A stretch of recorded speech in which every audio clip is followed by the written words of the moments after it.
IAS रचित राज। हम आपको अक्सर ऐसे उम्मीदवारों की कहानी सुनाते हैं जिन्होंने कभी गरीबी की दुनिया छोड़ सिविल सेवा की दुनिया में अपना एक अलग ही मुकाम बना लिया, लेकिन आज की कहानी एक ऐसे अफसर की है जिन्होंने कभी पढ़ाई के लिए डांट नहीं खाई और हमेशा से ही अच्छे अंक प्राप्त करते रहे। आप में से भी कई सारे छात्र ऐसे होंगे जो अपनी क्लास में टॉप करते होंगे और सिविल सेवा की तैयारी कर रहे हैं। तो कौन है वह अधिकारी, आइए जानते हैं आज की इस वीडियो में।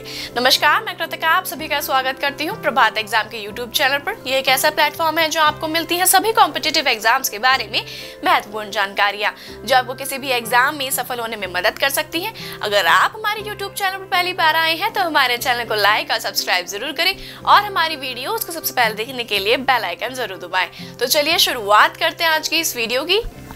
झारखंड के डाल्टनगंज के रचित राज को कभी पढ़ाई के लिए डांट नहीं पड़ी, लेकिन उन्होंने सही राह पर मेहनत की और पहले ही प्रयास में सिविल सेवा परीक्षा में तीसरा स्थान लाकर हर किसी को चौंका दिया।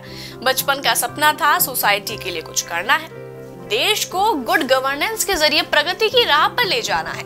बस इसी की चाहत को पूरा करने के लिए सिविल सर्विसेज को चुनने वाले झारखंड के डाल्टनगंज के रचित राज ने आखिरकार अपनी मंजिल पा ही ली। साल 2013 में आयोजित सिविल सर्विसेज एग्जाम में रचित को पहले ही अटेम्प्ट में तीसरा स्थान हासिल हुआ।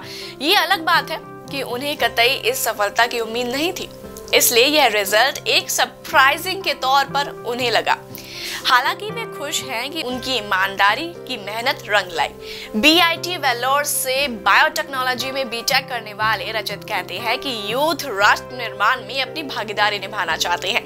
सिविल सर्विसेज देश सेवा से जुड़ने का सबसे बड़ा प्लेटफॉर्म है और साथ ही वह यह भी कहते हैं कि वह हमेशा से गरीब तबके और समाज के पिछड़े लोगों के विकास के लिए काम करना चाहते थे, क्योंकि उनकी हालत देखकर उन्हें काफी ज्यादा अफसोस होता था। इसलिए बचपन में ही यह तय कर लिया था कि जब भी देश सेवा का मौका मिलेगा उसे हाथ से नहीं जाने देंगे। उन्हें कभी किसी मल्टीनेशनल कंपनी में जॉब करने का क्रेज नहीं हुआ और साथ ही वह गुड गवर्नेंस के साथ सोसाइटी में डेवलपमेंट लाना चाहते थे।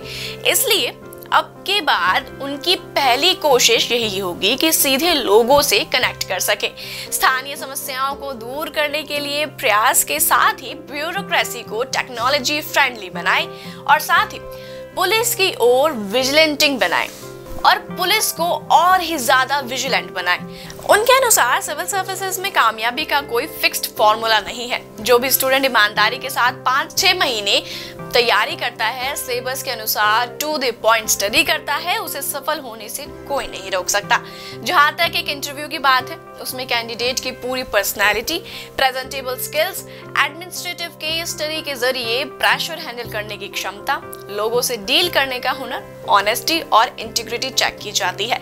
इसमें जो खरा उतरता है वही सक्सेस हो पाता है।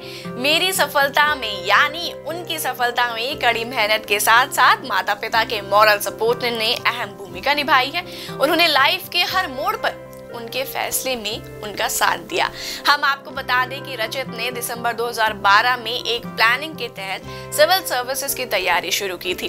रोजाना 6 से 7 घंटे फोकस होकर पढ़ाई भी की। वे कहते हैं कि UPSC एग्जाम का सिलेबस काफी वास्ट होता है, यानी काफी ज्यादा डिजास्टरफुल होता है। मुमकिन नहीं है कि आप सब कुछ पढ़ लें, इसलिए उनका फोकस होकर पॉजिटिव एटीट्यूड के साथ तैयारी करना बहुत ज्यादा इंपॉर्टेंट है। स्टडी मटेरियल का रेगुलर रिवीजन करता रहना चाहिए। इसके अलावा अपनी राइटिंग एबिलिटी पर भी वर्क किया जाना चाहिए, क्योंकि प्रीलिम्स और मेंस में सक्सेस के लिए यह बहुत जरूरी है।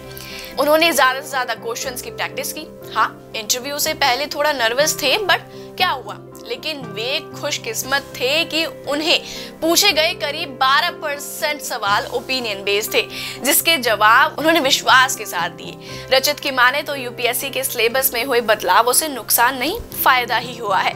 खासकर GS और मेंस के सिलेबस में एथिक्स का पेपर शामिल करने से एग्जाम का अप्रोच ज्यादा मॉडर्न और साइंटिफिक हो गया है। हाँ, यह जरूर है कि CSET से साइंस स्ट्रीम वाले कैंडिडेट्स को ज्यादा फायदा मिल रहा है, क्योंकि वे रीजनिंग, एनालिटिकल क्वेश्चंस और मैथ्स आदि के सवालों को आर्ट्स और कॉमर्स बैकग्राउंड वालों के मुकाबले ज्यादा बेहतर तरीके से डील करने में समर्थ होते हैं, सवालों को अधिक तार्किक तरीके से सॉल्व कर सकते हैं। लेकिन इंग्लिश या हिंदी मीडियम का कोई स्टूडेंट्स इससे नहीं डील कर सकता। आप में से कितने विद्यार्थी सीसेट को सही मानते हैं, हमें कमेंट बॉक्स में जरूर बताएं। और अगर इसी के साथ अगर आप भी यूपीएससी की तैयारी कर रहे हैं तो प्रभात प्रकाशन लेकर आया है आपके लिए कुछ चुनिंदा किताबें, जैसे ऑल अबाउट यूपीएससी एग्जाम, मुझे बनना है UPSC topper, government of India welfare scheme, 60 successful IAS officers की प्रेरक कहानी और मनीष रंजन की ढेरों किताबें, जिनमें आपको मिलेंगे प्रीवियस ईयर्स के सॉल्व क्वेश्चन पेपर्स। उम्मीद करते हैं अगर आप इन सभी किताबों को खरीदना चाहते हैं तो आप इन्हें अमेज़न या फ्लिपकार्ट पे मंगवा सकते हैं, या स्क्रीन पर दिए गए नंबर पर संपर्क करके आप इनको ऑर्डर कर सकते हैं। उम्मीद है आपसे फिर मुलाकात होगी प्रभात एग्जाम के यूट्यूब चैनल पर। तब तक के लिए नमस्कार।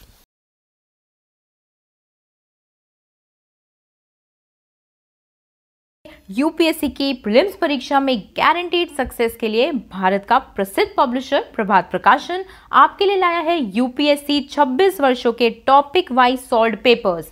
आईएएस डॉक्टर मनीष रंजन की इस बुक में है एक्सप्लेन्ड आंसर्स और ट्रेंड एनालिसिस। इसके साथ ही जरूर पढ़ें यूपीएससी सीसैट, जिसमें है पेपर 2 के 2011 से 2020 के सॉल्व्ड पेपर्स।